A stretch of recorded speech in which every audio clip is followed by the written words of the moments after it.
This is go time, this is showtime. We will fight till their wheels are broke.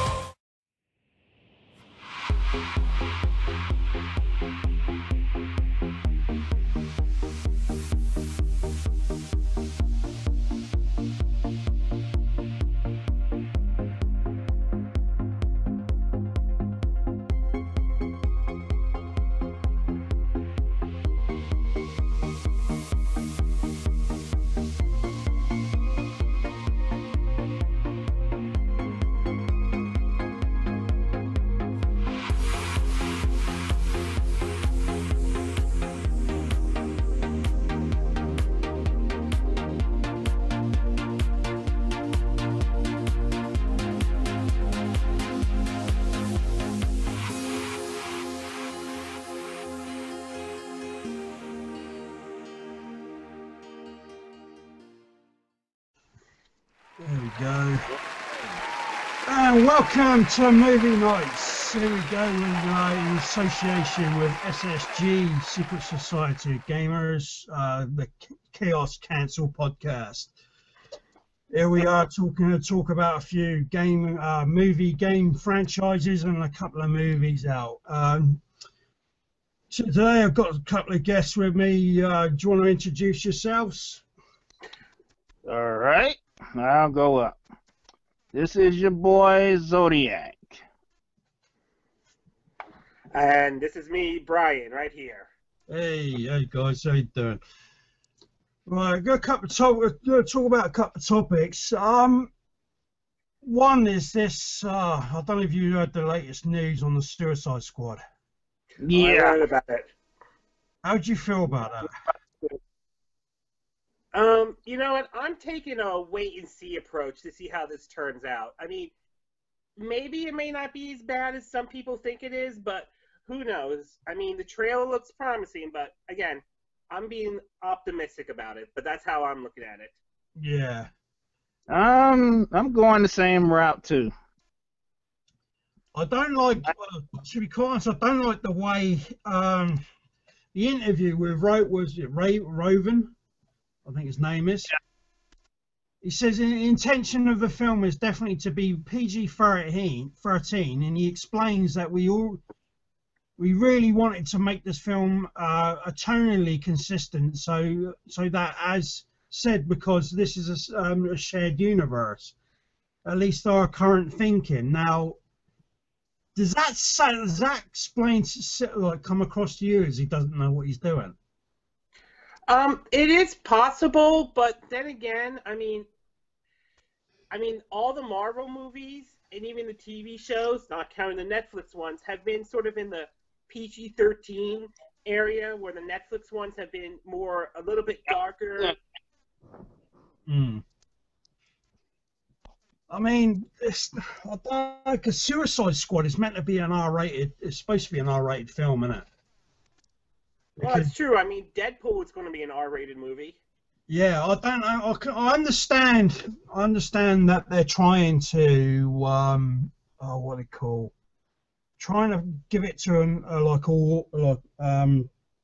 all audiences. You know what I mean? Well, it's possible that they don't think that if it's R-rated, it's going to do as well. I mean, in the theaters. I mean, Spawn was R-rated and not exactly, although kind of a cult hit, it did not do exactly well in the box office. No, I think they could have done a lot better with. Although I did like Spawn, I think they could have done a lot better with it. Well, that one was kind of. I felt like that was like ahead of our times when they came out back in 1997. Yeah, I think it was bad timing for it, to be quite honest. Because I think with the technology that we got now, right. I Another possibility is, I think, what was it? The Watchmen. I mean, I don't know if that did well, even though that was an R-rated one, or The Spirit. That one bombed. That was R-rated too. Yeah, that was terrible. Well, The Spirit, it was R-rated, but I gotta say, it was a little bit terrible. But then again, it was kind of like Sin City in a way. Yeah. Not that I don't like Sin City, you know what I mean? But I think that film was just completely just a horrible film. That's why it bombed. You know what I mean? Because just watching it, I felt bored. It's like Well- it's like I'm being it's like I was watching another bloody Sin City film. You know what I mean? Like Zodiac said. You know what I mean? Well, keep in mind, I mean, Frank Miller directed Sin City. I mean, no, Frank Miller directed The Spirit, where Sin City was directed by other directors, though. Hmm. Yeah. I feel it was a copycat though. In a way, yes. Was. In fact, it was because of that I think he was pulled off any attempt to do that Buck Roger movie. Whether that ever happened. Alright. Yeah, I remember watching Buck Rogers back in the day. Yeah, I remember watching it when I was a kid. Classic series back in the day. You know what I mean? But it's outdated now though. But Yeah, Frank Miller was attached to that project, but I think he got pulled off from it. yeah, I remember the little robot going beep beep. Beep beep beep. That's all he ever said. You know what I mean? Beep beep beep like that. You know what I mean? It's just like, what the fuck are you talking about? Yeah. No, I'm kind of up in the air with this PG-13 thing with it. I think it's going to be a big mistake for it because the way they've got this film set up from the trailer for Suicide Squad, it looks 18. But the thing is, with them putting a PG-13 on it, it's toning it down. And I think it's a big mistake for it. Part of me agree with you on that, but part of me also looks at it as that if they try to make it R, they don't feel it's going to make a lot of money unlike if it's going to be PG-13. I think it's going to fail on a PG-13. Well, we'll have to wait and see what happens. Hopefully, maybe a new trailer might convince people to look at it other ways. The King Shark in the movie, though. That's who I want to see in the Suicide Squad. I want to see that big muscle-bound King Shark in there. If they do it that way, they're going to have to do it like they did with they introduced him in bloody Flash season 2. Yeah. We'd have to have him that size. And yeah, he is huge. Very huge. It's like when I was watching The Flash the other day. I don't know if it was episode 3, The Flash. And he's just like stood there. He's about to say something. All of a sudden, you see this bloody grey bluish claw come around his body, and I'm thinking, what the hell is that? And then the camera pans out, and oh my god, it's like King Shark right there, and he's like fucking huge. He's like the size, almost twice the size of the Hulk. You know what I mean? But I'm pretty sure if they do put him in the Suicide Squad, I'm sure the movie version is going to look a lot different than how he premiered on The Flash. Yeah. Yeah. I mean, do you honestly think that they've done the right thing with Croc? Well, I look at it this way. With the DC universe, they're aiming for a bit more of a realistic look compared to how Marvel's aiming with their universe. Yeah. So that's how I'm looking at it right now. I kind of agree on that. I do agree on that. You feel though Croc is a little bit too small though? I think he is though, but he needs to be a little bit more bigger than than what he is.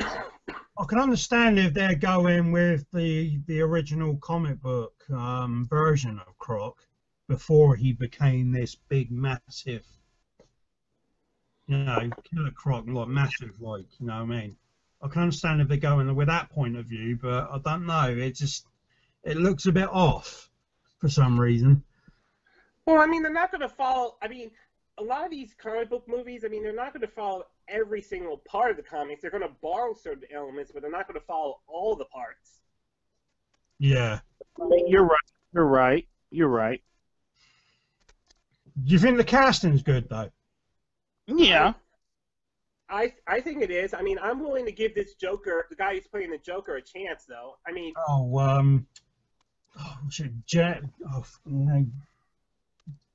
You saying his name right. Gelato, isn't it? Or something his name is? Gelato Leva. Oh, I can't pronounce his fucking name. Yeah. It's I mean, kind of hard to pronounce, though. yeah. Right, but Yeah. I'm willing to give him a chance because I mean I still think Heath Ledger was the best Joker, Oh, but by far. yeah, Without a shadow of a doubt, Bryant, you just took the words right out of my mouth, man. right. Heath after- Ledger was a legend. Yeah. But after seeing the Suicide Squad trailer and seeing how he portrayed Joker a little bit, I'm willing to give him a chance. I'm willing to see what he could bring to the table as the Joker. Have you noticed between the different versions of Joker? A little bit. I mean, the Joker in Dark Knight was more of a psychopath. Yeah. Anarchist. What's now the Joker in the 1989 Batman movie, which was played by Jack Nicholson, he was much more of a That was gangster. gangster, more theatrical. Yeah. I was thinking more comical. Comical, Yeah. I mean. Yeah. Michael Keaton's film that he did with Batman, Joker and that Jack Nicholson played, that was Yeah. more of a gangster type Joker. More of a he was a joker, like a joking around and like comedian type of that as well. But then you had the Joker in The Dark Knight Returns with Heath Ledger. Yeah, he was more of a psychopath. Yeah, he was more of an anarchist than a psychopath. Yeah. The psychopath one is actually the one in the latest one. The Suicide Squad one, okay. Yeah. Oh, okay. Jay Leto is actually playing the psychopath version of the Joker in this one, but is he actually the Joker? Well, that's the thing I've been hearing. I mean, there's been some stories going around that he may have originally been Robin at one point, though. Yeah, Jason Todd. Mm-hmm. Because there's a I've got a funny feeling that this is not the original Joker and it's Jason Todd. Well, you know what? I kind of had that feeling too because, just looking at him, I mean, he got that Jason Todd vibe to him, though. Yeah. I mean, he's got a J, ain't he, on the shoulder, like a burn mark or something on the shoulder, so. So it could very well be that the original Joker is obviously probably might be dead, and he's taken over, and he's just kind of like batshit crazy. Yeah. Over the role, you know what I mean? Yeah, I could see that happening. That's a possibility. Because it's just the way. Because if you see in the Batman versus Superman film, the way that Batman's Bruce Wayne, obviously he's being antagonized, it feels as if the person knows who he is. Yeah. Kind of like a Hugo Strange kind of situation. Yeah. Yeah. It looks along that line, you know what I mean? Because apparently Batman is, I don't know if it might be just a cameo role. He is actually in the Suicide Squad film. Yeah, I saw a bit of him on the trailer. I think he's on top of the car when Harley Quinn is driving. Oh, she's with the Joker. Mm-hmm. Yeah, they're driving. He's something.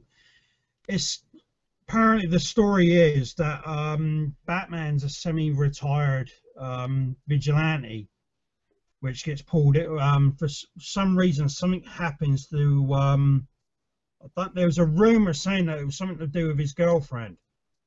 Bruce Wayne's girlfriend gets killed by the Joker or something, and he goes, and which brings Batman out of retirement. But also with Superman being there as well, and the events brings him out fully. If you know what I mean, out of retirement. I think it's somewhere along those lines. That could be a rumor, but I don't know. But it seems to be going along those lines. I think it might be a room. But yeah, I mean, the film does look good. I think casting Will Smith as Deadshot, I think that was I wouldn't say a brave move, but a good choice. because Will Smith's pretty good It actor. was more or less of a good choice within itself to cast Will Smith as Deadshot. Yeah, it doesn't necessarily have to be a Caucasian white guy, is it? You know what I mean? Just Yeah, because I mean, well, in the cartoon, Deadshot, he didn't even look like a white guy. He looked more like he was a black guy, to be honest. I mean, Oh, I mean, it will be interesting to see how Will Smith portrays Deadshot. Hopefully, he doesn't go through the boycott Star Wars crap that was going on. yeah, I mean that was kind of taking a piss. I mean, come on. Yeah. I mean, Lando Calrissian was played by a colored guy, you know what I mean? And so was the friggin' Darth Vader was voiced by friggin' James L. Jr. So what the hell was this race war friggin' coming from? You know what I mean? Probably the same people who were protesting the red cup at Starbucks. Yeah. Yeah, I saw that. Hold on, that was protesting a red cup at Starbucks. What in the world? Basically, they're upset. They're calling it the war on Christmas. They believe that, the red cup's not saying, Merry Christmas and all that stuff. So they think Starbucks is anti-Christmas. Mercy. Yeah. And in fact, I'm going to buy one of those red cups just to rub it into them. Yeah, I did see that article on there actually about that. That's real hardcore, Bryant. Yep. And I'm going to write on it, I bought this cup just to piss off the right-wingers out there. Trouble is, we have a lot of anti-Christmas freaking people here, mate. Because we're not even allowed to have our Christmas lights up. Well, here's the thing. I'm Jewish, though, and I go around saying Happy Holidays, okay? Yeah. If someone says Merry Christmas to me, I'm not going to be offended. I'll just say Happy Holidays and just be on my merry way, okay? Yeah. That's it. Ain't nothing wrong with that. Ain't nothing wrong with that, Bryant. There's nothing wrong with that, but tell that to the folks at Fox News. They'll say something otherwise. Oh, Lord. I'm not being funny to Fox News, but they're all freaking useless like their fucking movies. Yep. In fact, one of them still thinks Star Wars is still for nerds, though. Yep. Seriously. Yeah. Never mind the fact that there are plenty of people now who want to see that movie. Never mind the fact that what was once considered nerdy is now considered mainstream now. Well, yeah, because it's a major film, isn't it? I actually looked up on Google last night. I was looking at some of the articles about Star Wars: The Force Awakens, and lo and behold, one of the news anchors actually liked Star Wars, and I'm like, hold up, wait a minute now, okay, this news anchor likes Star Wars. That's a good thing. Which news anchor is this? Which network is it on? It was on Channel 5. KTLA 5? Yeah. That'd be Fox, wouldn't it? Mm-hmm. Yeah. They're normally anti-Star Wars on with them. All right. Well, one thing I just heard about the Star Wars one is there's a theory going around about the new trailer that came out. And that theory is that many people believe that Luke may have gone to the dark side. Yeah, a lot of them are saying it's what's his name, Kylo Ren. Yeah. If you actually look at the photo, if you look at the film stills, you can see it's not Luke Skywalker. Right, but the rumor I'm hearing is that there's a part in the new trailer that says, I'm going to finish what you started, and he's holding the skull of Darth Vader. So that rumor has created a theory that it's not out of the realm of the possibility that Luke Skywalker has joined the dark side, though. No, I think that's Kylo Ren. Well, now to be honest, that's Kylo Ren right there. But I actually saw an article not too long ago, and to be honest, this is what you're talking about, Brian. It was another article that actually stated that Luke Skywalker possibly could have gone to the dark side. But another article has stated that when he was actually, perceived to believe to be holding the skull of Darth Vader, that was actually Kylo Ren who was holding it, not Luke Skywalker. Well, right now, all this stuff is just rumors. I mean, they're very tight-lipped about the plot. They don't want anyone to find out about it yet. Yeah, that's the best way of leaving it.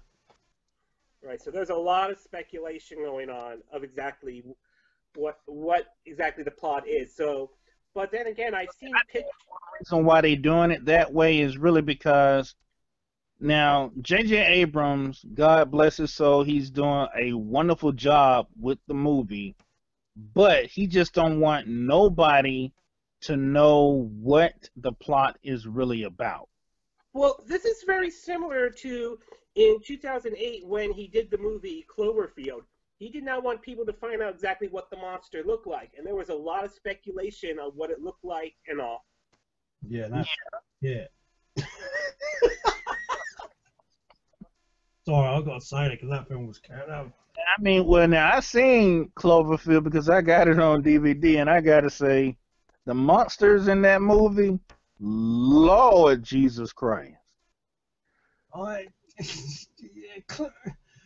just didn't. If it want a camera, if it wasn't a bloody camera footage film, I would have probably enjoyed it. But this whole shaky camera crap in films, I can't stand it. I enjoyed it. I didn't think it was that bad. I didn't mind the shaky camera thing. I'm just not into the shaky like this camera, found footage bloody films. I can't stand them. Well, Paranormal Activity was that way. Yep. Yeah, I mean the first two were good, but then that franchise went completely downhill after it. Well, I heard the last one didn't do too well in the box office, though. I haven't actually watched that. I want to watch that actually when it comes out. Well, see, now I want to see part 4 and part 5. Yeah, they're all right. It's kind of I thought the first Paranormal Activity, yeah, it was creepy because the way it was set up and that lot, and it wasn't too far-fetched or anything like that, you know what I mean? But then I started to laugh at it because it was that one scene when she's getting dragged out the bed, right? And before he even wakes up, she's screaming her head off, getting dragged down the frigging corridor, and he's still a fucking asleep. And I'm like, dude, your freaking missus getting dragged down the frigging corridor, and you're taking 10 minutes to get up, fucking go rescue her. And I'm not laughing my fucking head off, you know what I mean?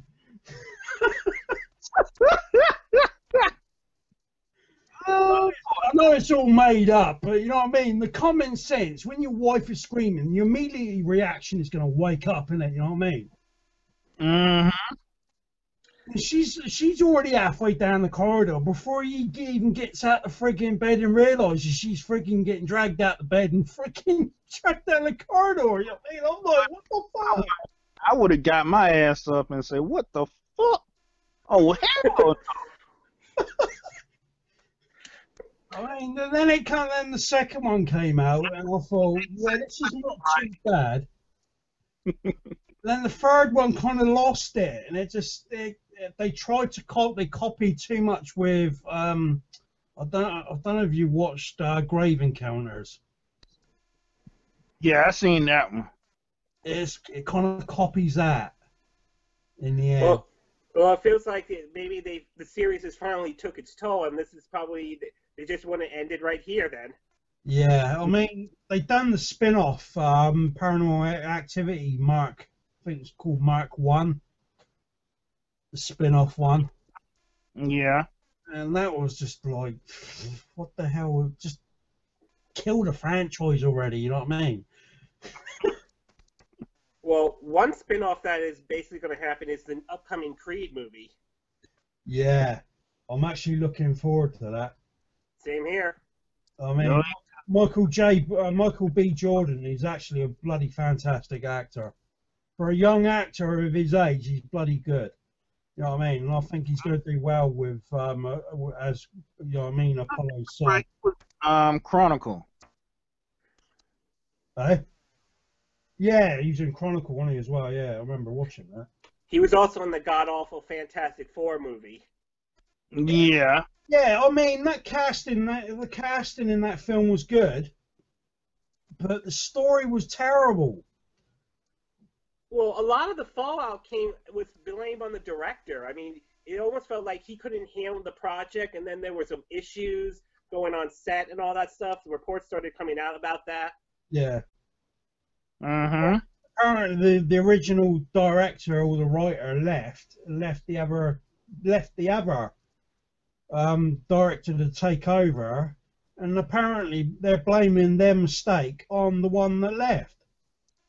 Yep, and the director is blaming 20th Century Fox right now. And it's like the only person to blame here is the bloody person that freaking took over. Well, yeah, true. Yeah, well, now there's a rumor going around that Marvel is trying to get the rights to Fantastic Four back. Yeah, I think they need it.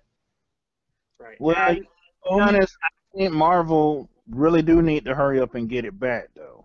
This is no offense to Fox, but how many failed films has Fox had under the superhero genre? the X-Men ones, the one Daredevil. The X-Men movies. Yeah. I mean, Fox needs to stick with what they know best, and they seem to know sci-fi films better than they do the comic book genre. Yeah, and the interesting rumor is that Fantastic Four, if this rumor is true that they're getting it back, they're trying to have it premiere after the events of, I think, Avengers: Infinite Wars Part 2, like be part of like Phase 4 or something. Yeah, they're trying to I'll see what they're trying to do. They're trying to I heard about Marvel's Phase 4, though. I heard about that one. yeah, they're trying to bring them all together into one film, aren't they? Yeah. Yeah, in fact, one of the movies that was possibly part of Phase 3, now been pushed back to possibly Phase 4, is the Inhumans movie, because now we got the Spider-Man added, and a sequel to Ant-Man now been added to Phase 3. No. I don't know why people loved Ant-Man. I mean, yeah, visually it was great, but the film sucked. Hey, I liked it. I liked the Ant-Man movie. That's so cheesy, it was unreal. But it was good in a good way. I did see Ant-Man, but I gotta say, I mean, now, the movie was alright, but the special effects, oh my god, man, they could have did better. No. The special effects were stunning. The visual effects in that film, they couldn't have got any better than that. Well, keep in mind, like, when he keep in was mind- oh, go ahead. turned into an ant, he didn't transform fast enough. You know, like, they needed him, like, to transform into Ant-Man real fast. I don't know. If they did that too fast, you wouldn't be able to see the transformation on screen. Yeah. I think that would have lost the audience. Yeah. Yeah, it probably would. The trouble is with this. Special effects was stunning, but the CGI, they could have did better with that. Yeah, I did notice a few mistakes with the CGI in that. It was a bit, some of it was a little bit too fake. Well, in either case, they're moving forward with the sequel called Ant-Man and the Wasp. At least that's what it's being called right now. Yes, apparently they're supposed to be two lovers, aren't they, or something? Yep. At And the in end, the yeah. Don't she turn evil in the end? No, I don't think she turns evil at the end of Ant-Man. I don't know if they'll do that in the sequel, but I know they don't turn her. She's not evil at the end of the first one. I thought in the comic book she turns evil. Well, it's possible, but keep in mind they're not Marvel's not going to follow everything in the comic books. I mean, they'll borrow elements, but they're not going to follow exactly everything, though. They've screwed that up already. Age of Ultron. Hey, I thought Age of Ultron was not a bad movie. I think the problem was when this came out, when the first one came out, it was like, oh my god, all these superheroes in one movie. This is awesome. You didn't have that kind of excitement with Age of Ultron, though. No, that's because the first film had all the hype. Now Right. the one now the one Marvel superhero movie that I'm waiting for is Thor Ragnarok. Yeah, I don't know what's going on with that because there's Ragnarok means two different things. Now, do they mean that the Ragnarok, the cyborg version of Cyborg, or do they mean the apocalyptic event of Ragnarok? I'm going with the apocalyptic event. I think that the third one will be like sort of set up in a way where Asgard comes to an end, though. Yeah, because if you noticed in Age of Ultron, when he went into that dream state, did you notice the three figures stood in the background? Yeah. The wolf, the wolf. I think it was the cow, the skull, something of the cow.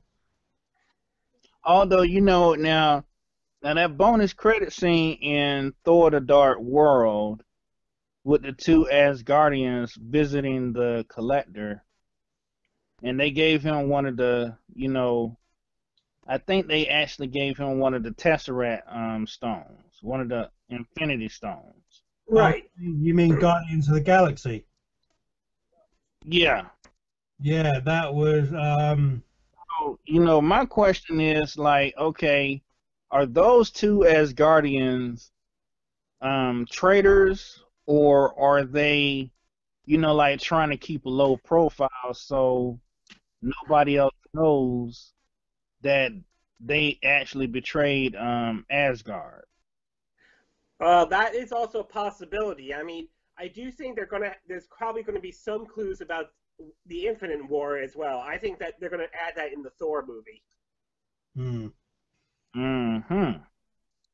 Well, at some point, there's two. I think there's two stones left in it. So there's going to be the two. There's two Marvel films coming up in there. One is Black Panther. Yeah. Yeah. The other one, I think it's Doctor Strange. Is it? Yeah. They just released set photos of them filming Doctor Strange.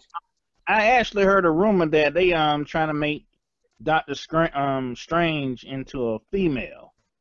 They're trying to find a female lead to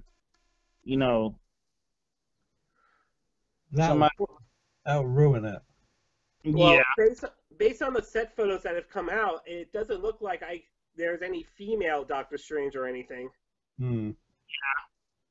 The only thing that I know is those two films will show the two remaining stones. Right, and remember, one of the stone is on the Vision, and so that means Thanos at some point is going to have to come to Earth to get that stone.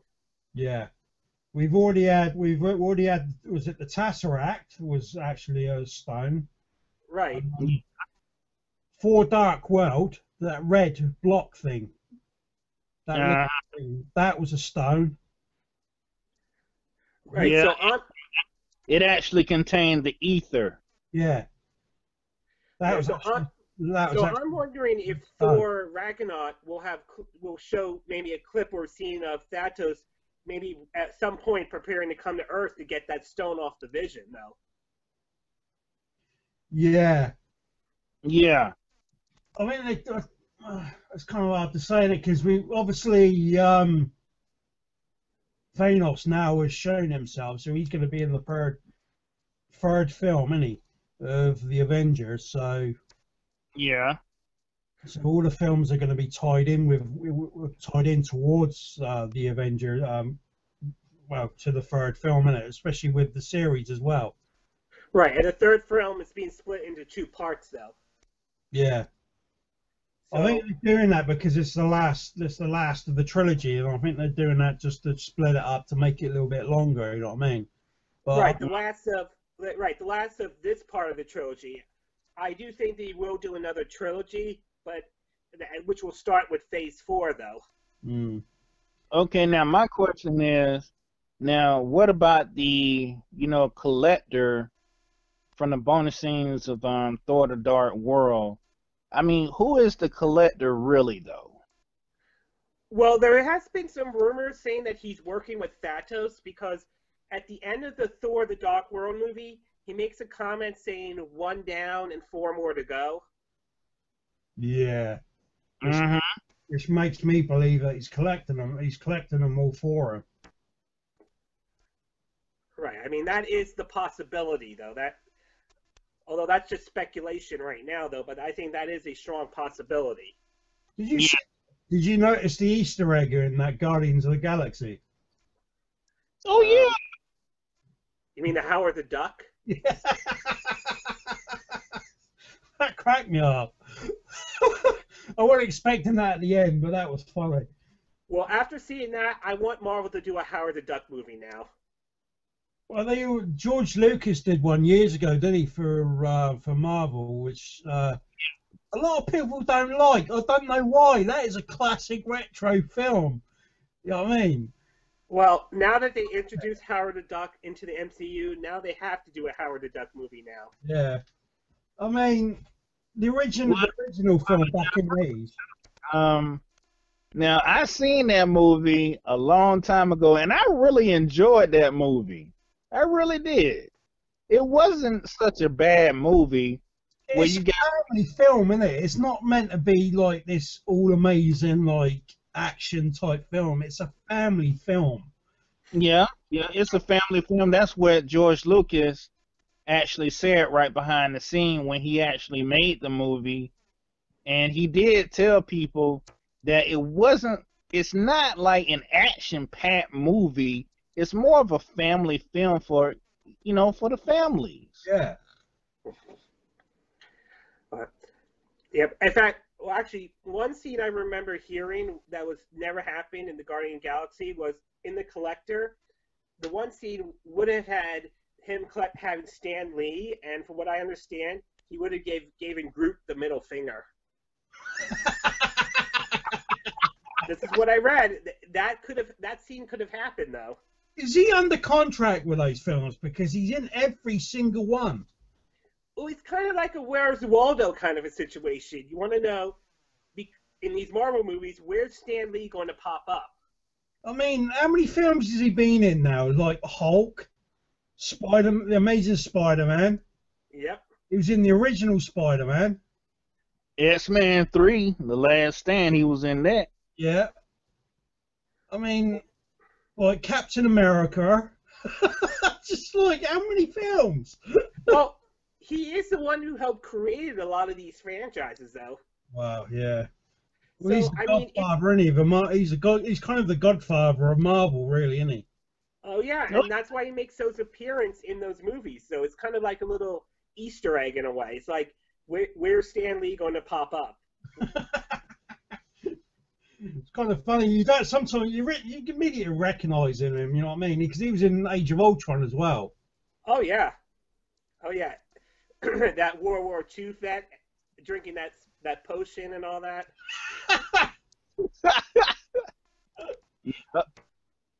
El Socior, I think that's how it's said. Yeah, they're dragging him off completely and utterly wasted or something, aren't they? Or something. Yep. Drake knocked him off. Say They're that. supposed to be doing a Black Widow film. I've heard about them doing it, but I don't know if they're going to do it right now or anything. I've been hearing rumors that there has been interest of doing a Black Widow movie. I mean, they got the perfect cast for it. You know what I mean? Because Scarlett Johansson's, dare I say it, fit as hell. No, well, Scarlett Johansson is just sexy as hell. I'll say that.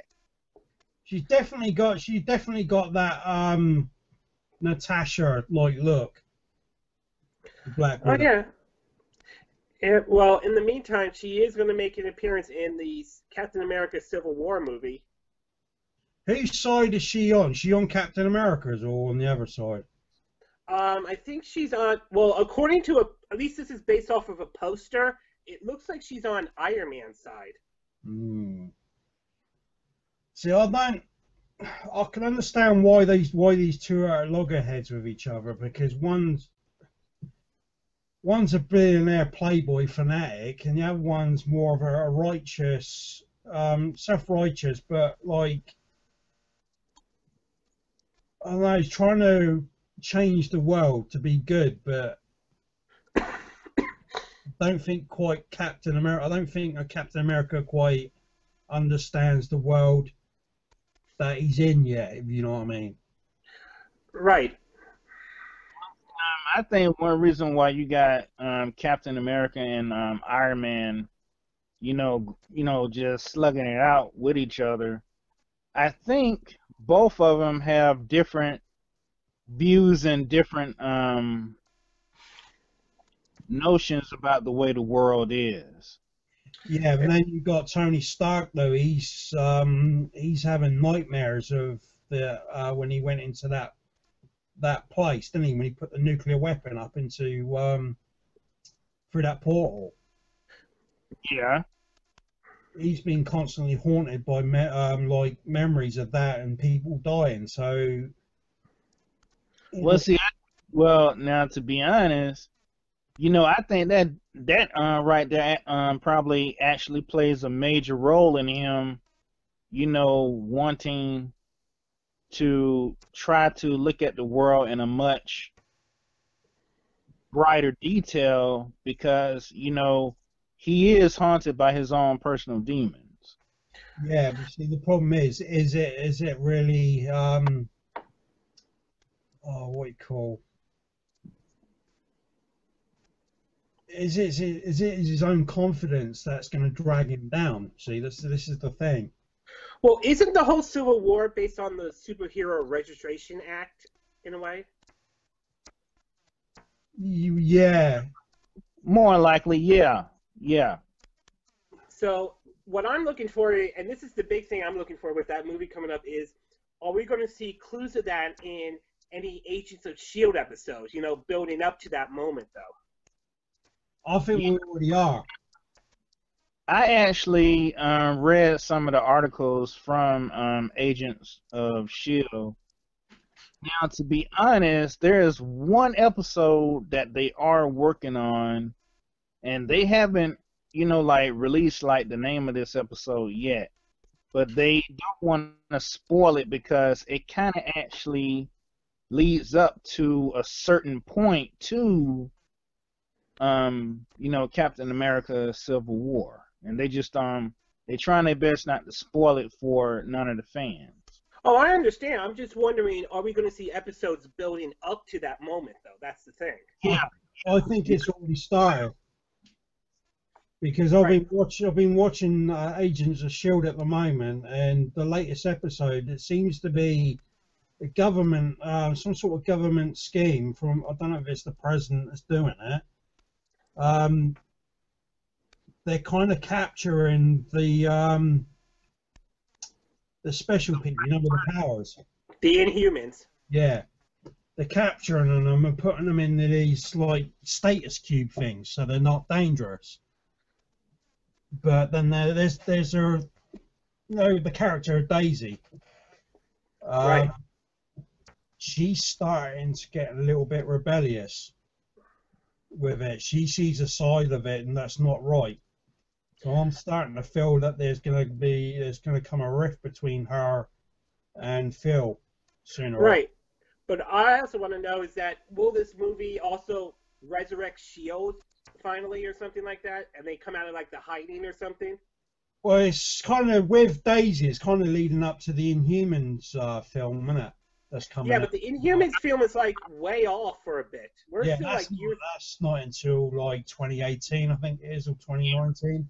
Yeah, I think what they're really doing with Daisy, it is they are trying to create kind of like a rift between her and Phil and S.H.I.E.L.D., to be honest, because as you notice from previous episodes, You notice how she always questions authority, and how that she feels that what Shield is doing, they doing certain things that are not right, Yeah. that are not just. That's what I'm starting to feel like this Civil War thing is coming. Right. But one thing that's caught my attention now, this could have been a fan-made trailer, but there was a comment on it where it sounded like Tony Stark discovers that Phil's alive and he's the head of S.H.I.E.L.D. now. I think he was at one point because there was a Marvel Alliance game that came out. Was at one point, because it was an episode where they did reveal that Phil was the head leader of Shield.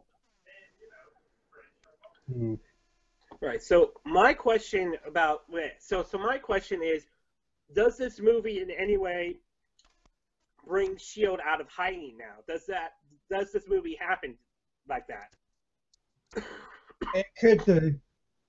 I think it would bring them out of hiding, but then you still got Hydra, so they don't know what Hydra is up to. Well, isn't Hydra sort of like in disarray right now, following the events of the Avengers and near the end of season 2 of Agents of S.H.I.E.L.D.? Yeah, they're still organised, but they're Way they are yeah, they're still organised, but they're not quite.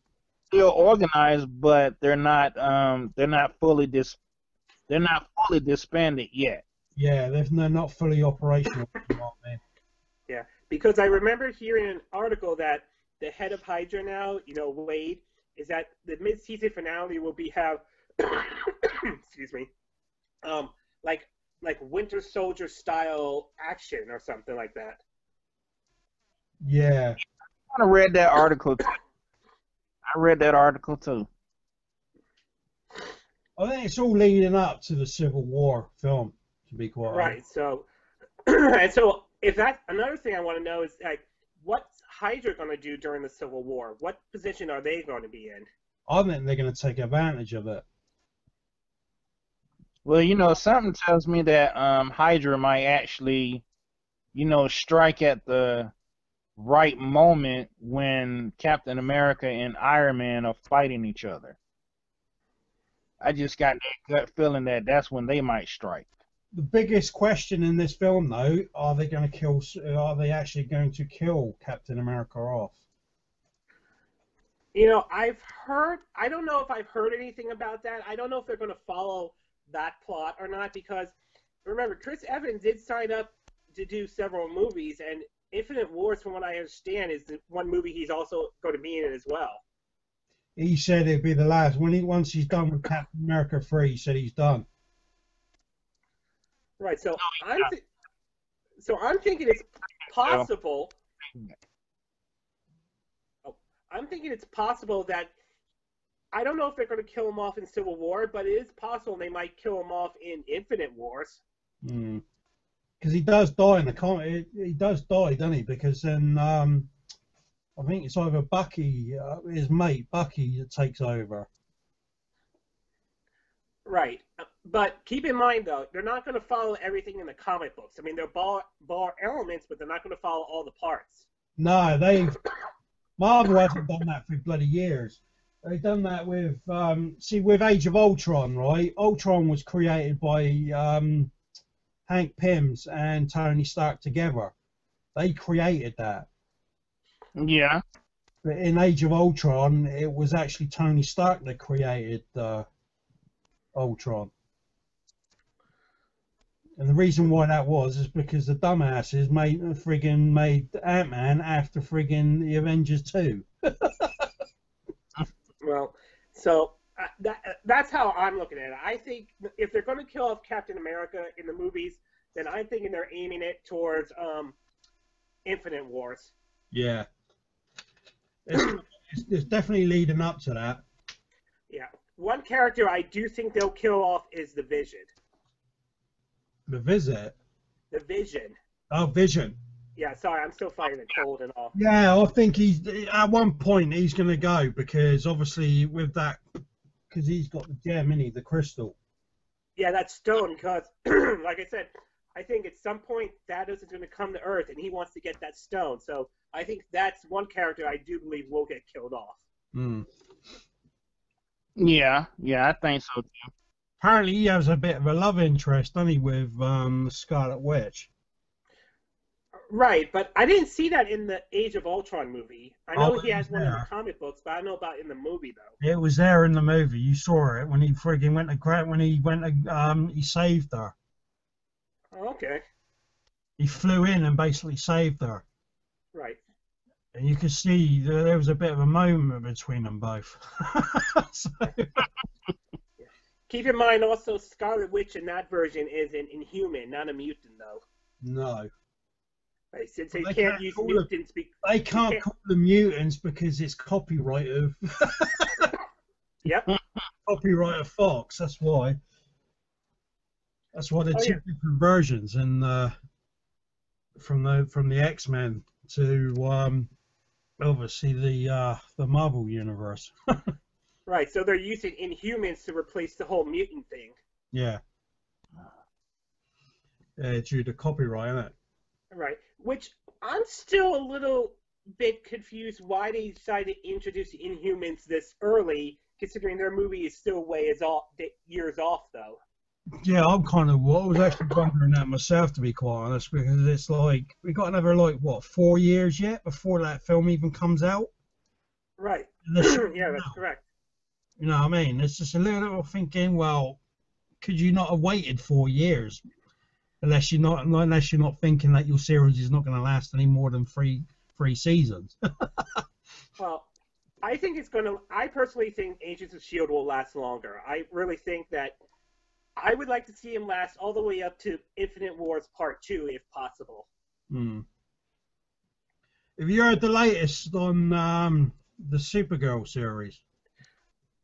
I've heard some good reviews about it. I'm trying to watch it. I gotta have time. I'm hoping it's on Hulu to watch, though. It's good. I mean, It's real good though. yeah, it is good. But the thing is, apparently it's dropping in rates. Eek. So, The first episode made like top rates completely straight off the mark. But then when it comes to the second episode, the ratings dropped. what makes you wonder, are we going to see a Constantine situation? Hmm. See, that's another thing.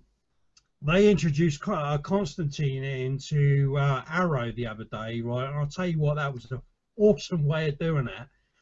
And the ratings went up. The ratings completely went up on Arrow after that. You know what I mean? Not they were high anyway, you know what I mean? Because that show's absolutely amazing. But as soon as they put him in it, that was it. Straight up, you know what I mean? But is CW going to bring that back? They might put Constantine on the CW. They might or they might not. I don't know. I think Well- he deserves a second chance. Well, there might be. I mean, they could try to take the approach that Marvel did with Daredevil and put him on, like, Netflix or Amazon Videos or Hulu. Hmm. I mean, well, NBC, I'm not being funny to their channel, but they're a family freaking orientated channel, and Constantine is not a family show. Oh, yeah. I mean, then again, Arrow isn't a family show either. Well, no, but that's on Sky One, so that gets away with that, because Sky Right. One's not actually family orientated channel, so that's why Arrow gets away with what it does. Right, but I would definitely like to see Constantine come back. And even if they don't put him on the CW, if they put him on, like, Netflix or something like that, I would be happy with that, too, because I think they could get away with a lot of stuff. I mean, CW is probably the best place for it, but it depends on whether CW can handle that many channels, because they've still got like Supernatural running. They've got Oh, yeah. they got The Flash, which is their highest running show at the moment, Oh, yeah. and you got the Arrow series at the moment, which is in its fourth season, so that's getting bloody brilliant again. And then you have rumors of the Atom TV show happening, and another spin-off happening. Yeah, Legends of Tomorrow. Right. That'll be happening soon because they've introduced most of the characters now. So yeah, Like I'm in 2016 sometime. yeah. There's a lot of spin-off series that come off the off of Arrow, which is good because it introduced more characters into it. At some point, hopefully, they can bring, if Supergirl doesn't get cancelled, they can bring Supergirl into the Flash series. That would be interesting to see. Cancelled. I'm not too sure whether they could bring her into Arrow. They might at some point, but I think Flash will be the first crossover. I believe with Supergirl if they don't cancel it. But I think they might wait until season 2 for any crossovers because I think they're doing. Because you remember with the Flash series, they didn't introduce Flash until the end of.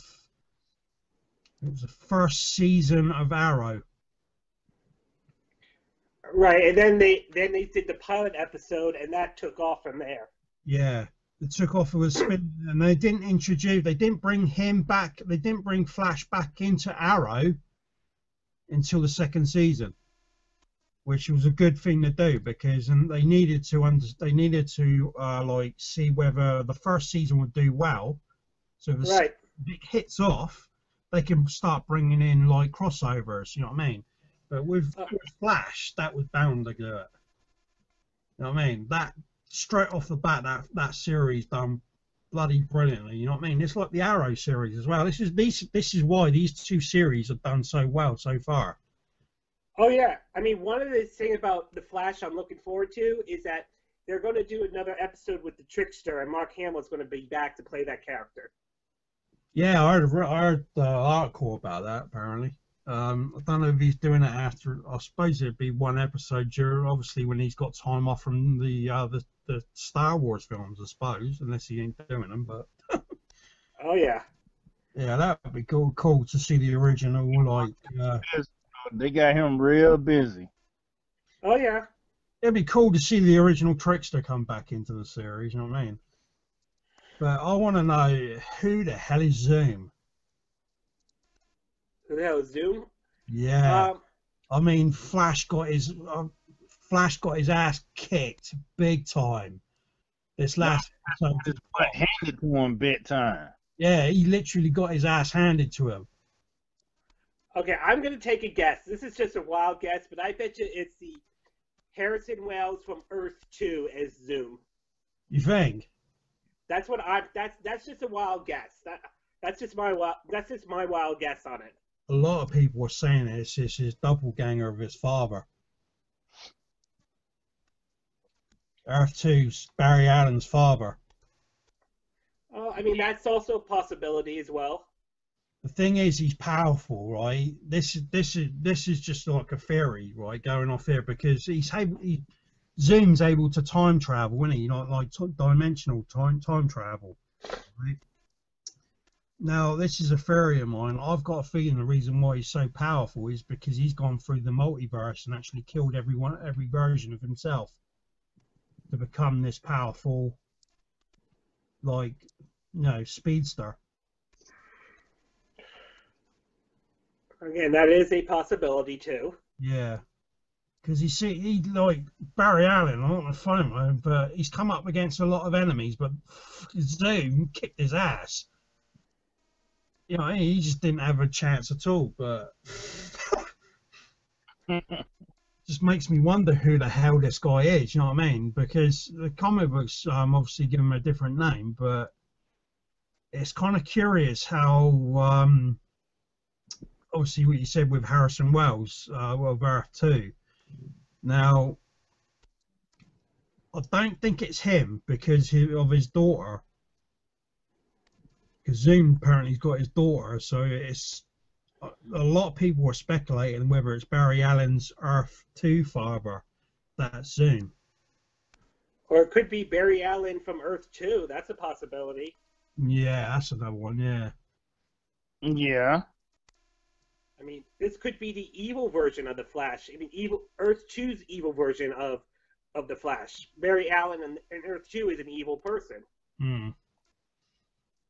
It's kind of weird, isn't it? Because it's just like, see, the first episode of the Flash, I knew straight away when they mentioned Harrison Wells. You know what I mean? And they when they first introduced the Reverse Flash in there, I twigged onto it straight away. Who it was. Oh yeah, I mean, same here. I mean, it was like almost like, when is it going to reach the point where they discover that Harrison Wells was Reverse Flash? And Yeah. what? Yeah. See, I twigged onto that with the first episode. First or second episode. I thought this guy, it's clearly this guy is not who he says he is, you know what I mean? Because he's acting shifty. You know what I mean? Right. So the question is, when exactly was he going to reveal himself? And we know exactly when that happened, though. Yeah. But it's with Zoom, it's complicated because there's so many characters that could be him. It's really throwing a wrench in the spanner, you know what I mean, of guessing who it is, because it keeps the audience gripped to the series now, because now everyone's wondering who the hell Zoom is, you know what I mean? And that's clever what they're doing there. But Zoom is fast like crazy though. Yeah, he's faster than Flash, and that's what makes me think is because it was mentioned in there that he wanted to be the only speedster in the old multi-universe. So that makes me feel that he's gone around and killed every single one of them, apart from Jay Garrett. Mm-hmm. I mean, but where's Wally West? Yeah, I heard that they were going to introduce him. I just don't know when or if they're going to introduce Wally West. Because Wally West doesn't die because he's a part of the Justice League, isn't he? Mm-hmm. Right, Sure. but I'm sure but they may be going in a different direction with the TV shows, though. Yeah, that's what they're not. I don't think DC's not going the way that Marvel's doing it. They're not interacting their TV shows. They're keeping them separate. Hence the reason why they've got what's his name to do the Flash in the film. Yeah, personally, I kind of have mixed feelings about it because I just feel like with the Marvel one, it's more streamlined than the DC ones. Yeah. I mean, I think Enzio will do a great job doing the Flash in the movie. You know what I mean? Because I've only seen him in one film, but he's one of these method actors, you know, like Heath Ledger was. You know what I mean? He's like that. So I've got high hopes that he might actually pull that off, but it's all going to depend on the story. Right. I mean, I also heard like they're referring to this Justice League movie as sort of Justice League Part 1, though. Yeah, apparently the Batman versus Superman film. Yep. Is going to be like the table league to that film. It's not going to be a direct prequel to the film, but it's going to be like a stepping stone for that film, if you know what I mean. Yeah.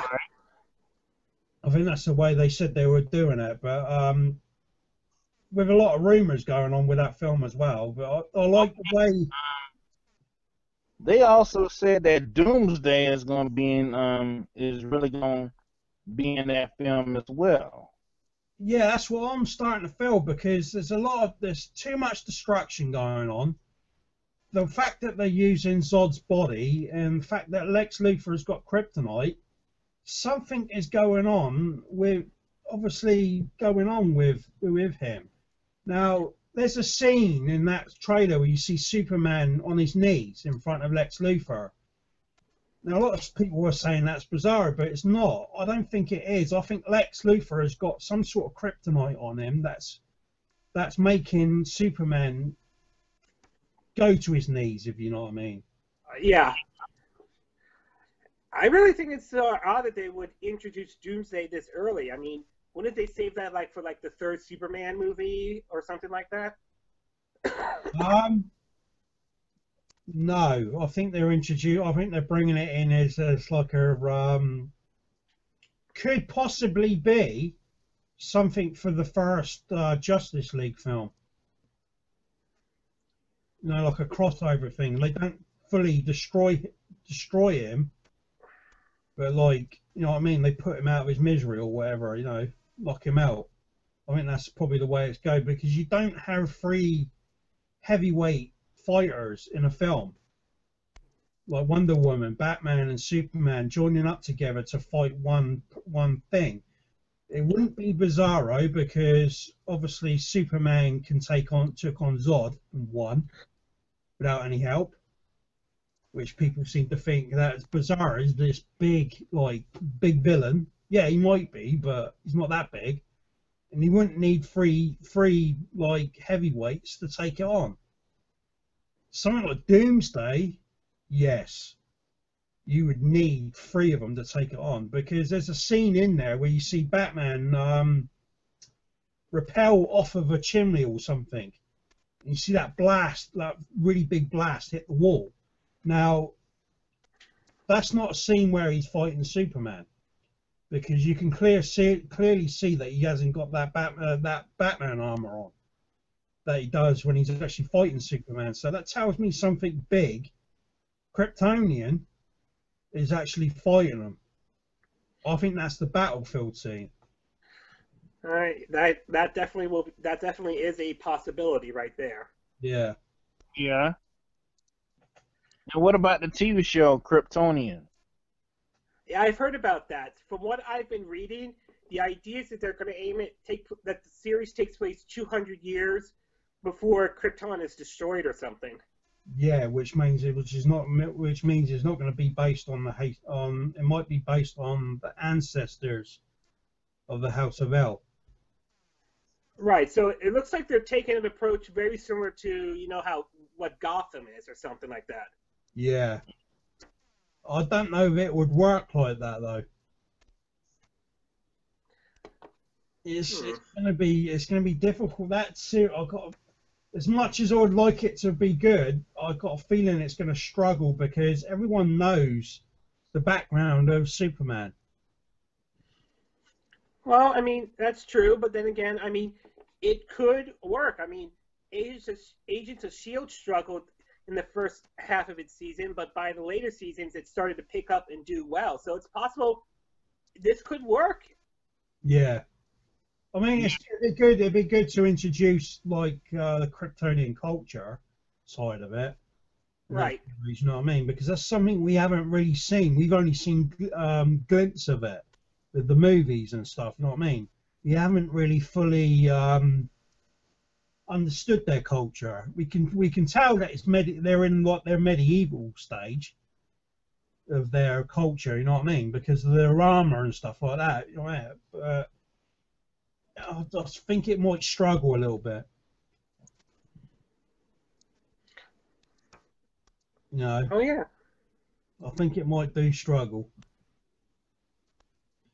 Yeah. Another topic I wanted to bring up, actually, movie franchise with the games. Do you think that films based off of games are actually going to break their streak? Well, I'm not sure if it will break this.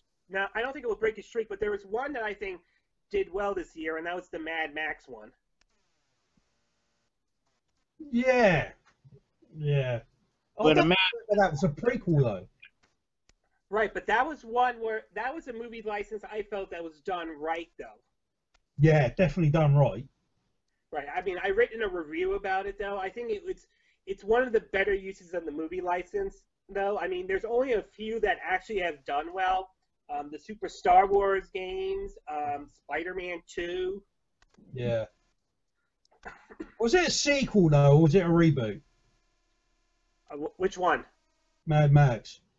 I think that was a sequel to Thunderdome. Yeah, that's what I was kind of thinking, like Mad Max 4. Yep.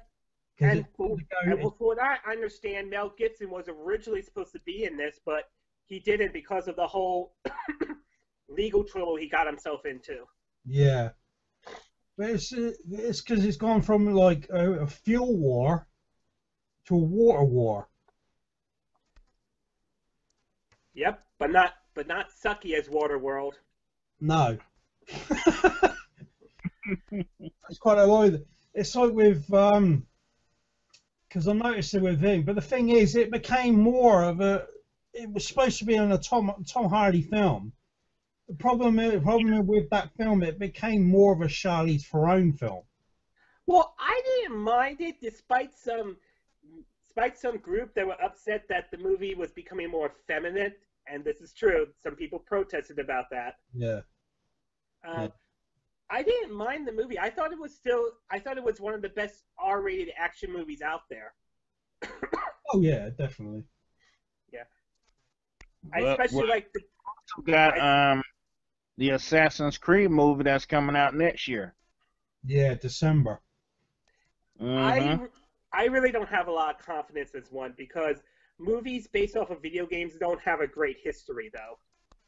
According to what I've read up on this, the Assassin's Creed movie. Apparently, they're not basing the character off the first original game. Michael Fassbender is actually playing someone called Malcolm Lynch. Yeah. The original story base of the game is in there in the film. Like he's able to go through the Animus to access like memories of the past type of thing. That's still in the film, but they're changing the character in the film. So it's going to be half and half with that film, I think. Still, I'm not 100% convinced. Like I said, movies based off video games don't have a great history, though. No. I mean, there's been quite a few failed films, to be quite honest. Like, I think the only film that really did a decent job was Mortal Kombat, the first one. Really? Because I thought Prince of Persia: The Sands of Time did a better job. Yeah, they done a better. Actually, that was quite a brilliant job, actually.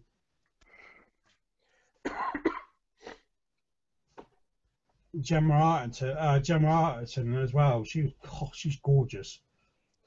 Yep. She was in that film as well, isn't she? Yeah. Right now, I don't have confidence in the Assassin's Creed or the World of Warcraft one.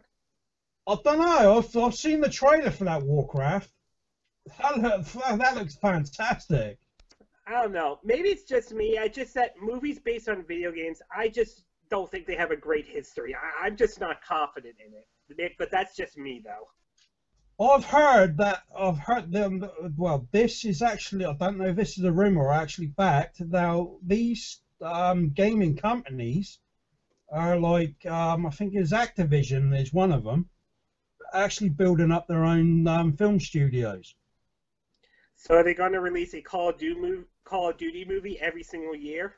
Well, that's what they've actually. That's what you know. All this talk about these like Call of Duty and that lot being made into films.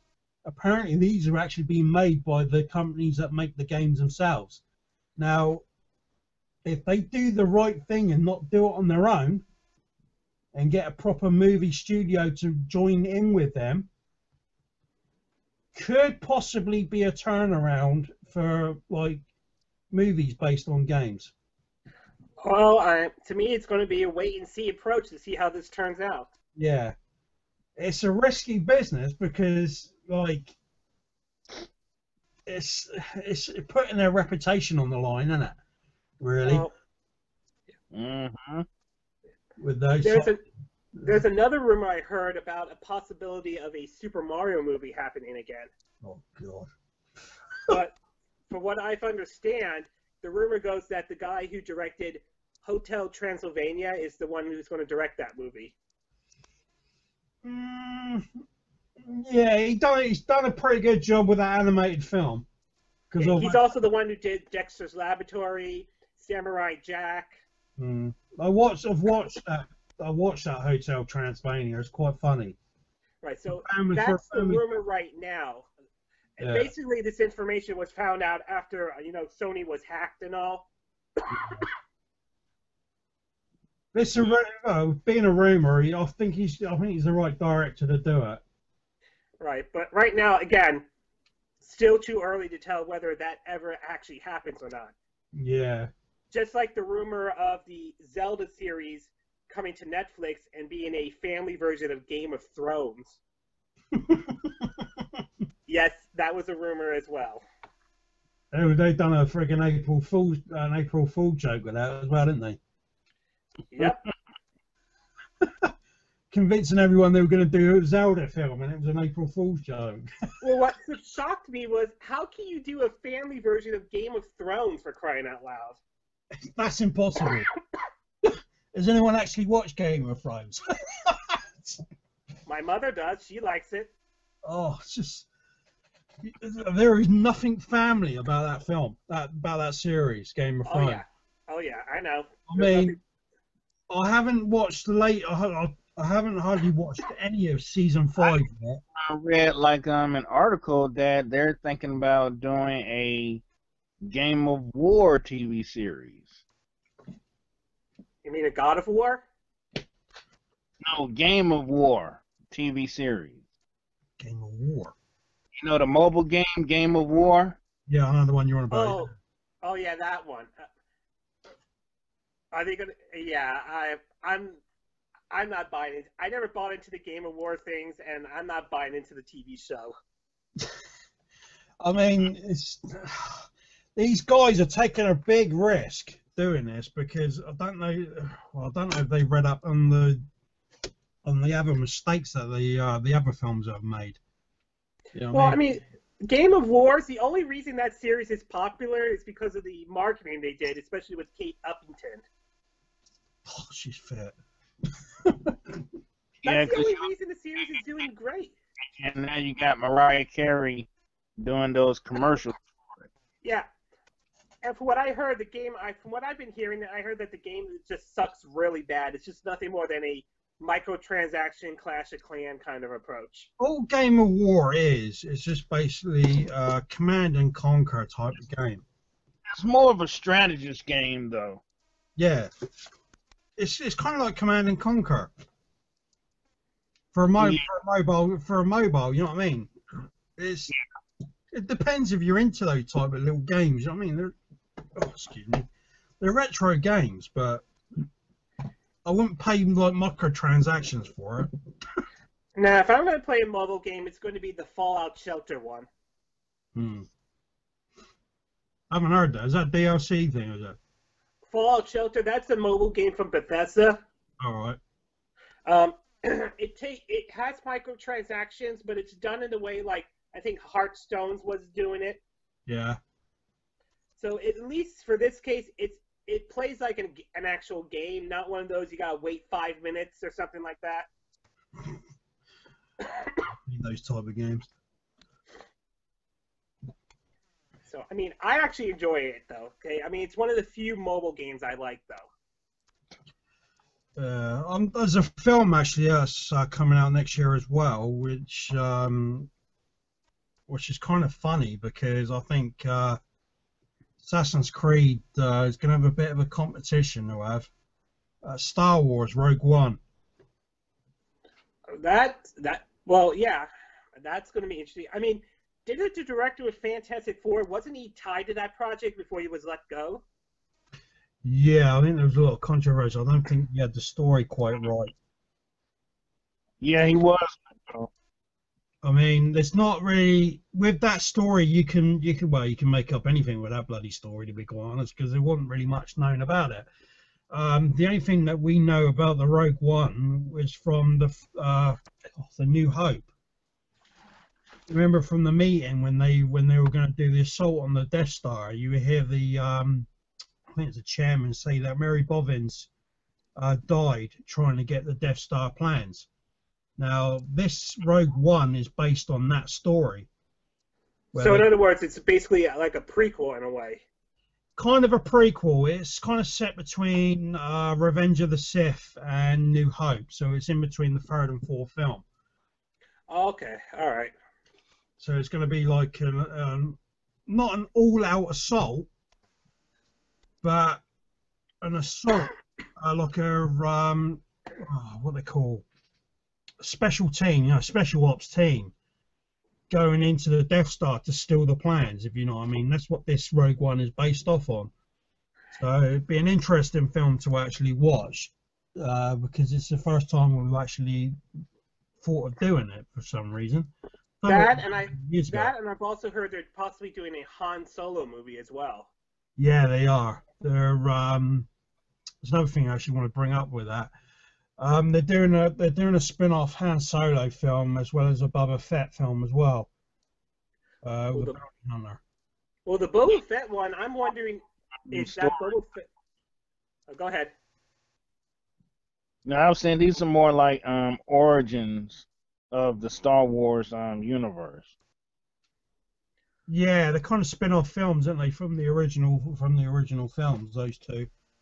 Well, the Boba Fett one, I want to know, is that one going to take place after Return of the Jedi or something like that? No, that'll be before it. It'll be before. I think it would be before, because I don't think it'd be. I don't think it'd be after, unless you find a way out of that friggin' Zardak? Well, that's true. I mean, since they're not following the books anymore, they're creating this whole new canon, then that's a possibility. Yeah, there was a lot of controversy about it, because a lot of people were saying that they can't touch the original films because they were canon. You know what I mean? But they can make up these new ones their own way. So as long as they're keeping with the Star Wars theme, the Star Wars storyline, I ain't got a problem with that.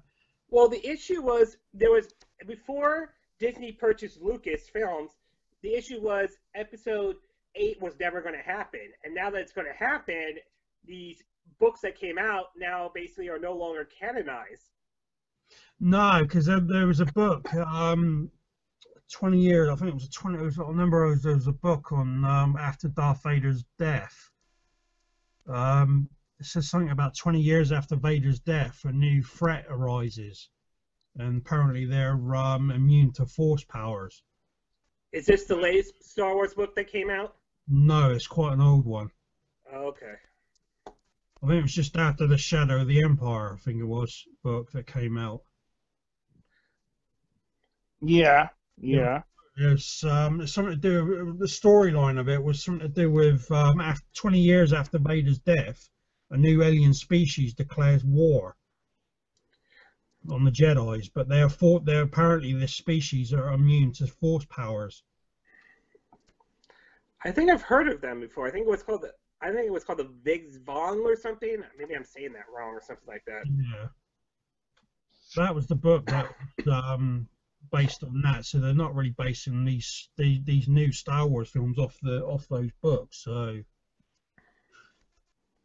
they're basing it off of obviously the Brotherhood of Ren taking up the mantle of where Darth Vader left off from. Oh yeah.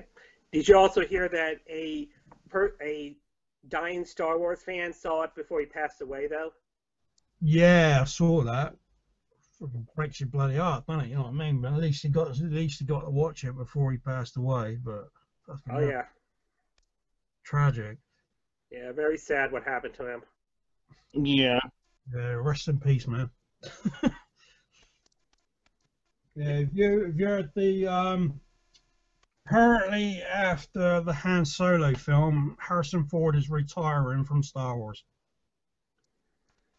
So basically, what are they going to do? Are they going to kill off Han Solo in the movie or something like that? Is that what they're aiming for? I think they might retire him.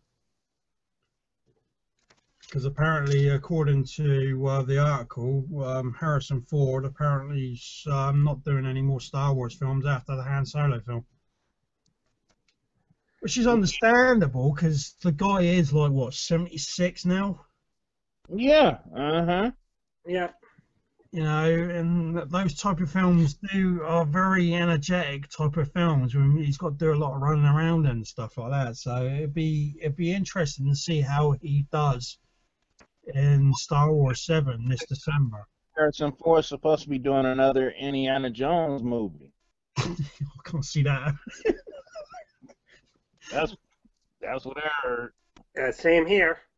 I Another can't- thing they just recently retired is Princess Leia's slave outfit. Who? Did you hear about this? They have retired the slave outfit Princess Leia wore in Return of the Jedi. Really? I heard about that. Wasn't there about that? No, I'm never about that one. No, but apparently, I can understand that Harrison Ford, obviously, because he's getting on in years, and it's not a film that could carry on. And he's had a distinguished career, crying out loud. You know what I mean? Oh yeah, he does. I mean, knighthood, for Christ's sake. You know what I mean? For his film, for the achievements in films. yeah, you know what? The Star Wars fan inside of me doesn't want him to retire Han Solo, but at the same time, I can understand why he wants to retire the character. He's been playing that role since what? 76, 77? I think it was set 1978. Yeah. 8. I mean, guy's getting on in years, you know what I mean? But you can see from the last one, Indiana Jones and the Crystal Skull, you could see he was getting old.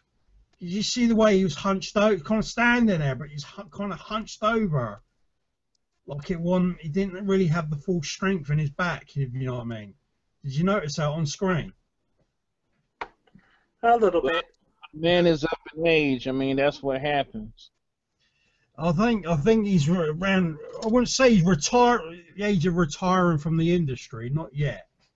Because look at bloody what's his name, Michael Caine. He hadn't retired yet. Right, but he's not playing big action roles. He's doing like smaller type of roles. Yeah, that's what I'm on about. I think this is why. I mean, I think this is why Harrison Ford has decided not to stand down from the movie industry altogether, but to stand down from the Han Solo role. Yeah.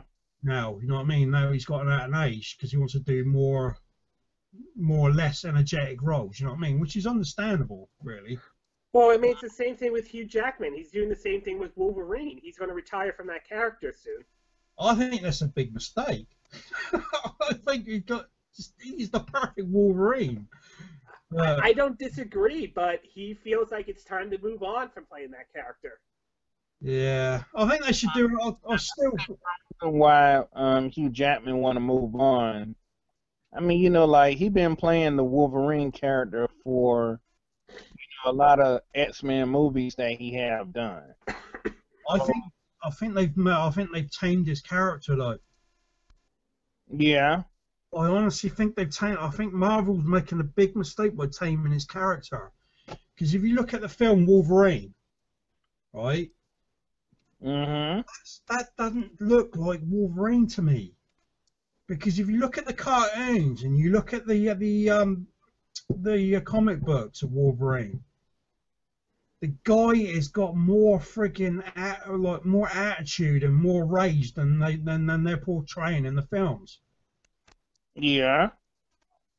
And I think this is why Marvel needs to bring an R-rated Wolverine film out. Yeah, I mean, right now they're doing an R-rated Deadpool movie right now. Yeah, that's what I mean. Wolverine is an R-rated character in a way because of his attitude. You know what I mean? He's not some like tame mutant. He's a Wolverine, for Christ's sake. If you look at the animal, Wolverine in life. You know what I mean? In real life, they're vicious little buggers. You know what I mean? Yeah. They are. And they just need they need an R-rated Wolverine film because fans will love that. Oh yeah. You also heard that the upcoming X-Men Apocalypse movie will be Bryan Singer's last X-Men movie to direct or be involved in. That's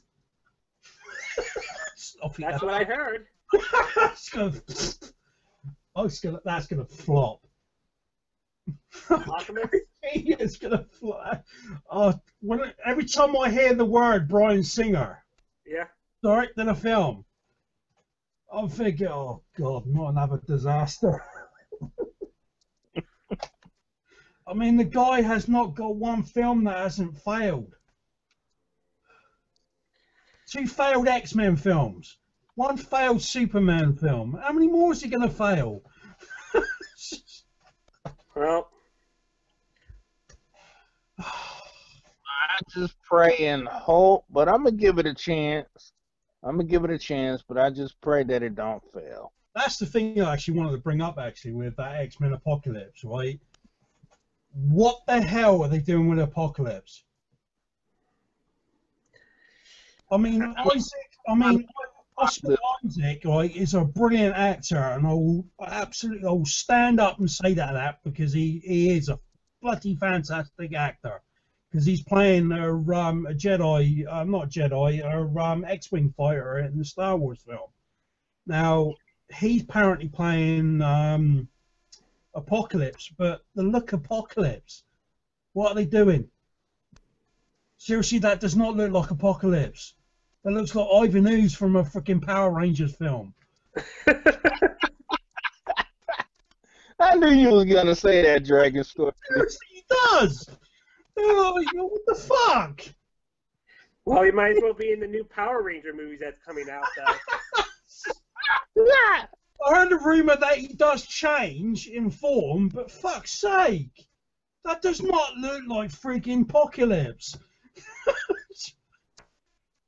I mean, I can't say he's trying to go with his own version of Apocalypse, but that Actually made Apocalypse look more like kind of like a Power Rangers villain though.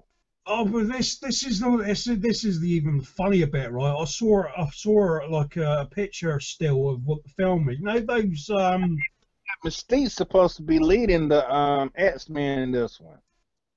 I don't know. You know those big statues of Anubis? Mm-hmm. They've got a clip of the film, right? A still clip of the film, right? As this guy stood in front of this massive statue. Yeah. This thing looks like a duck. The head looks like a bloody duck. Yeah, I'm not thinking, are you bloody serious right now? Is that supposed to be an Egyptian god or something? Because it's supposed to look like a dog.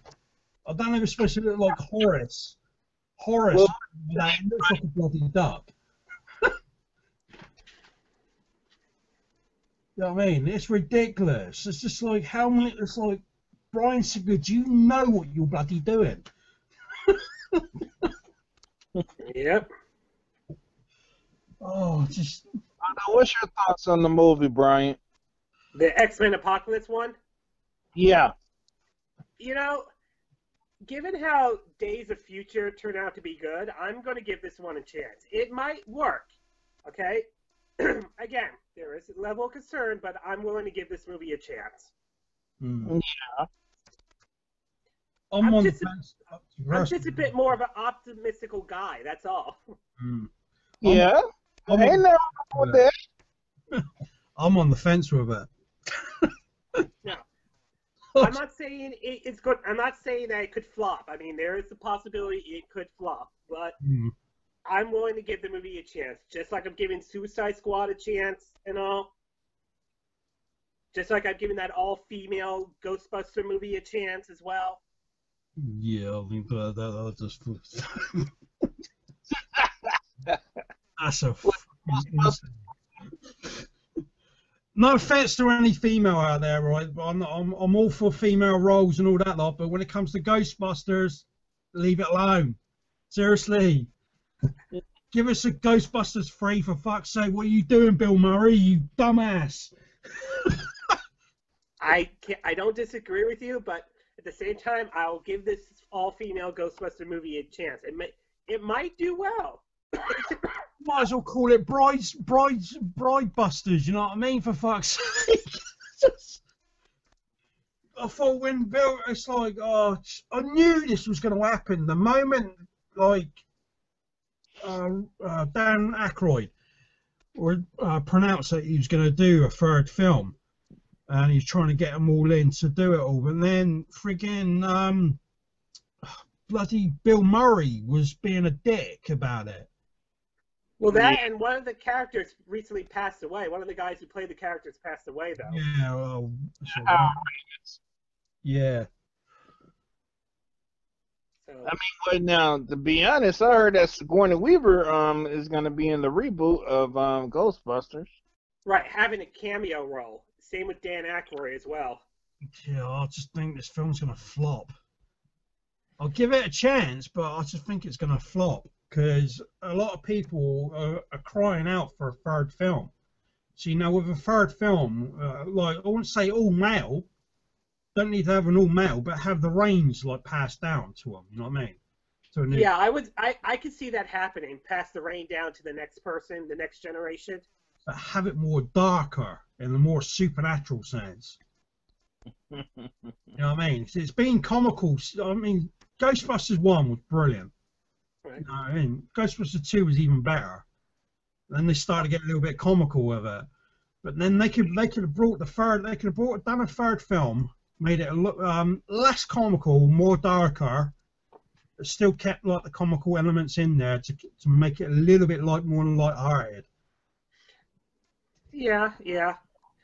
But but of course, I heard Bill Murray had a falling out with Harold Ramis as well after Groundhog Day and all. I've heard from apparently he's lost the rights to. Yeah, disagreement though. Apparently he's lost the rights to the movie. Bill Murray. Yeah. He lost the rights to the Ghostbusters franchise. And so that's sort of where the falling out happened. Yeah. Apparently, what it was, because he agreed, it was all over. Apparently, because he agreed to have changed the original script from a male to all female, and it was this fallout thing here that caused him to lose the rights because he agreed to friggin' go ahead with it. This is why it's not a Ghostbusters 3 and it's a reboot. But it's just I can see it falling in rates. You know what I mean? It's just terrible. Well, like I said, I'm an optimistic guy. I'm going to give the movie a chance. I just can't see it being very. It's going to be more of a comedy than it is like a supernatural film, really, isn't it? Well, You got comedy actresses in there. You know what I mean? It's just like. Yeah, Kirsty Wig, Emma Stone. I'm trying to think who the other one was. I heard Emma Stone was not in it. I think she is. Oh. I think it's Emma Stone. I'm not sure. Yeah. McCarthy's in it as well. She's in that. She's actually quite funny. I actually kind of liked her in Spy with Jason Statham. I kind of like that film, really, quite honest. I know a lot of people didn't like it, but I actually kind of found that entertaining. Wasn't she in the movie Tammy? Yeah. Yeah, she was, yeah. She's been in a lot of cameos as well, hasn't she? She was in, was she in Hangover? I believe she was in Hangover, playing the like the store owner or something. Putting a friggin' lollipop in her bloody mouth.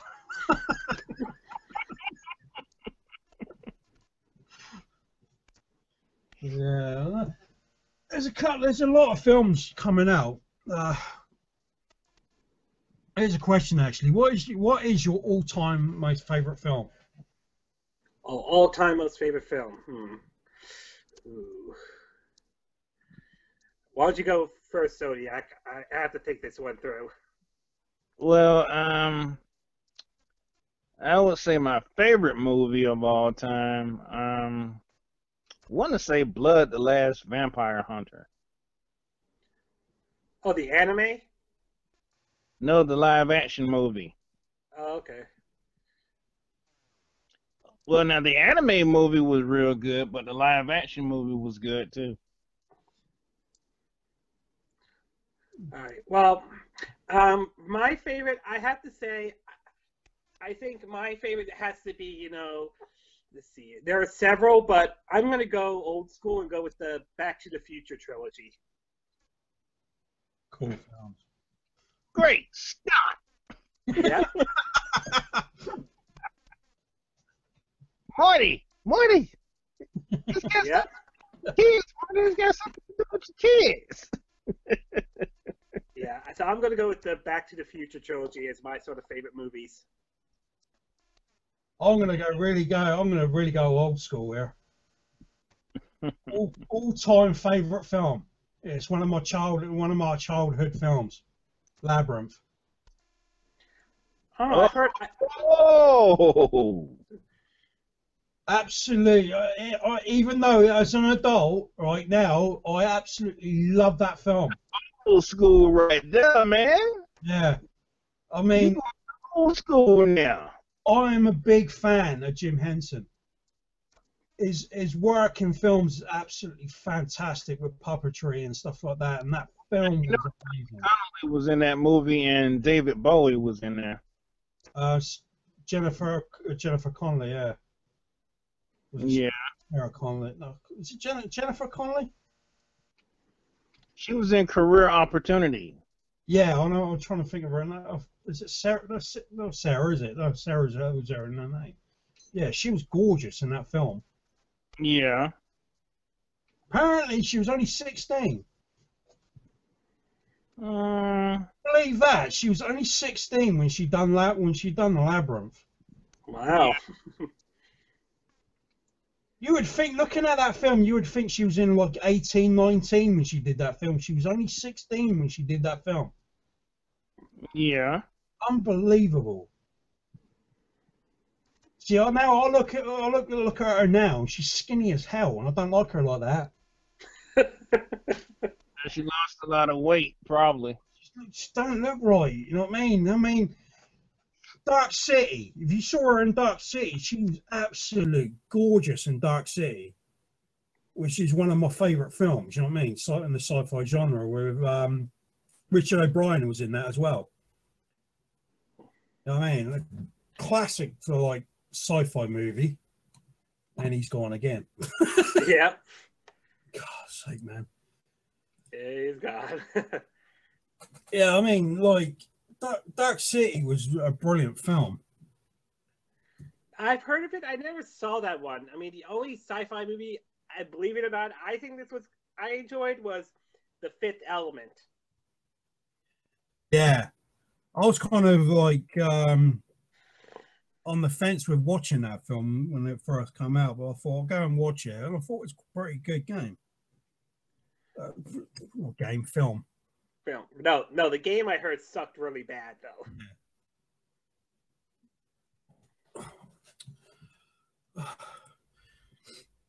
Yeah, there's a lot of films. See, when it comes to my favorite film, it's kind of hard to say which one is my favorite. See, now this year, well, for the past years, I think most of them, one of my favorite films that have come over is obviously with Godzilla, and was it the film Gravity? Oh, last year? Yeah. To me, I think it was Captain America: Winter Soldier for me, and I have to say Guardian of the Galaxy and Inception.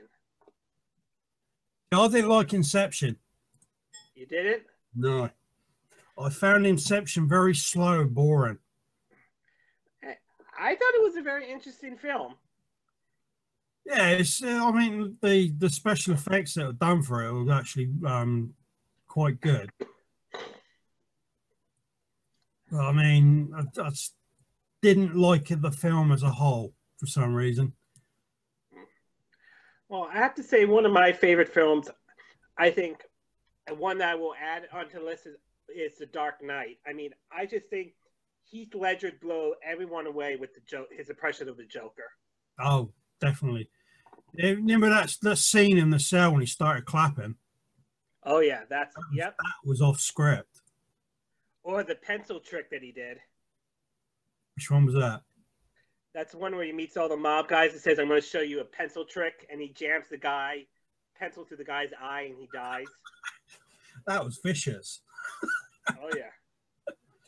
Yeah, there's two scenes in there. Apparently, he went off script with it, but it made the film so much more better, if you know what I mean.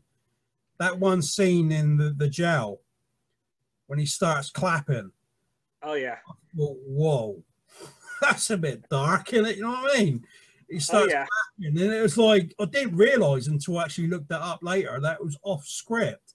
That wasn't actually planned for the film. He put that in to make that scene more darker. You know what I mean? He started clapping to make it more and more darker. And I thought, whoa, you know. But it's the other bit as well. Apparently, they know that bit when they demolished the hospital.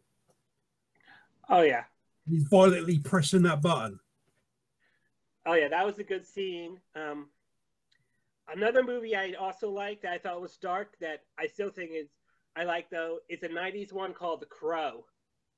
Yeah. Brandon Lee one.